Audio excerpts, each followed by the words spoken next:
Simon Sunny আমাদের সাথে আছেন, ইন্টারন্যাশনাল রেফারি। তার কাছে চলে যেতে চাই এবং প্রথম প্রশ্ন যে পেনাল্টি ছিল কিনা সালার? No way. It was a fair contact by the defender. He got the ball clearly. No way, and not penalty.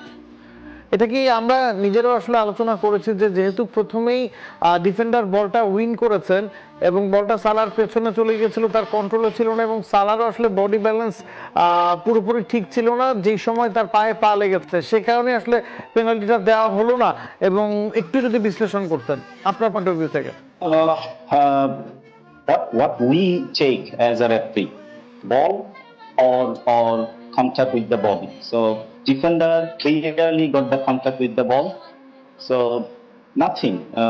সালা যেটা হয়েছে পরবর্তীতে সে অ্যাকচুয়ালি ডিসপোজেস হয়ে যাওয়ার কারণে যেটা অ্যাটাকাররা করে, সে চেষ্টা করেছে রেফারি অ্যাটেনশন ক্যাচ করার। That's it.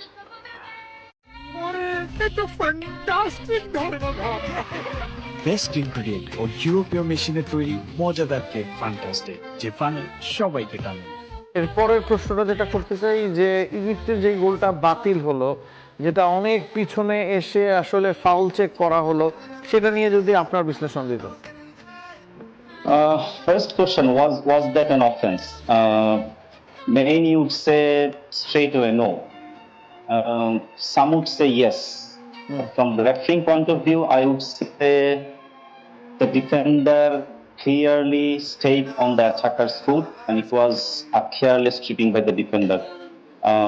Obvious offense, but the question is, can VAR intervene in that case? Okay, Since they scored and it was in attacking phase of play, under the protocol of VAR, he must intervene, and I would say VAR did the right thing.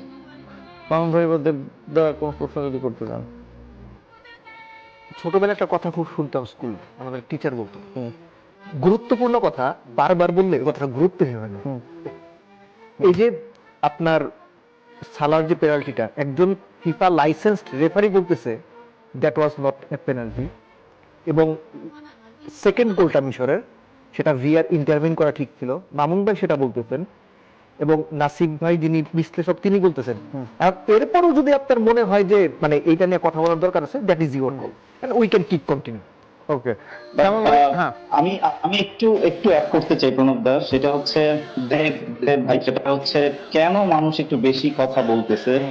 Reason is VAR was not consistent throughout the tournament. Yes, correct. Same জিনিসটাই actually Austria versus Argentina ম্যাচে হয়েছিল, আপনাদের মনে থাকার কথা। Last মিডফিল্ডে Mac Allister foul হওয়ার পরে সেটা অ্যাটাকিং ফেজ অফ প্লেতে যে আর্জেন্টিনা স্কোর করেছিল, বাট দ্যাট যে VAR ডিডন্ট ইন্টারভিন, এই জিনিসগুলোর জন্য অ্যাকচুয়ালি জেনারেল ফ্যানরা কোশ্চেন রাইজ করে। মামুন ভাই কোন প্রশ্ন আছে? না, আসলে সানি ভাই যেটা বলছে ট্রু, কারণ হচ্ছে সানি ভাই যেভাবে বলছে সেটাই আমরা বলতেছি যে আমরা আমাদের জায়গা থেকে একজন রেফারি, উনি ওনার জায়গা থেকে যে জিনিসটা ক্লিয়ার করেছে, দেবদার জায়গা থেকে, আপনি আপনার জায়গা থেকে, আমি আমার জায়গা থেকে, ভিআর হচ্ছিল ক্লিয়ার।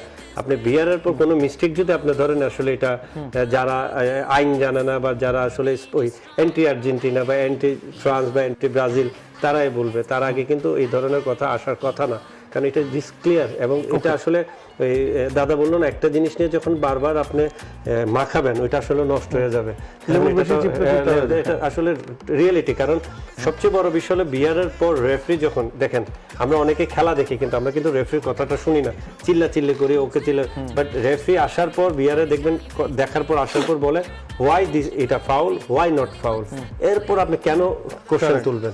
এখানে আসলে ওই বলে না ফিফা টিম আর্জেন্টিনা, আমার কাছে মনে হয় যে ফিফা ওয়ান অফ দ্য সংস্থা যে অ্যাসোসিয়েশন যে ক্লিয়ার, নিট অ্যান্ড ক্লিয়ার এবং সবচেয়ে স্ট্রেট এবং সবচেয়ে স্ট্রং, এখানে কারো হাত থাকে না, এটা ব্যক্তিগতভাবে।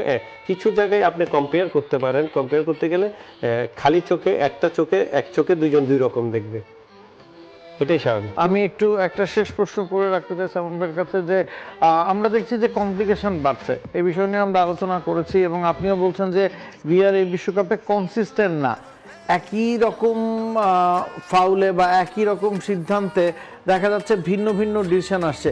এখান থেকে পরিত্রাণের কোনো উপায় দেখেন কিনা বা এটা থেকে বাঁচার উপায় কি?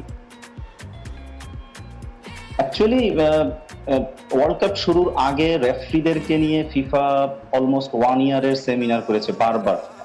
আমি যদি ভুল না হয়ে থাকি 5 থেকে 6টা সেমিনার তারা করেছে ফিফা। সো ওই সেমিনার গুলাতে রেফারিদের জন্য স্পেশাল ইনস্ট্রাকশন ডেফিনেটলি ছিল। তো যেহেতু এএফসি ইউএফআ ডিফারেন্ট জোন থেকে রেফারিরা আসে, সো আলটিমেটলি মেসেজটা হয়তো বা সবার কাছে একভাবে পৌঁছায় না। But again I would say এতদিন পর্যন্ত যতটুকু হয়েছে from referee's point of view as a referee আমি বলবো যে ভেরি গুড, বাট স্টিল কিছু জায়গায় হয়তো বা আরো ইমপ্রুভমেন্টের সুযোগ আছে।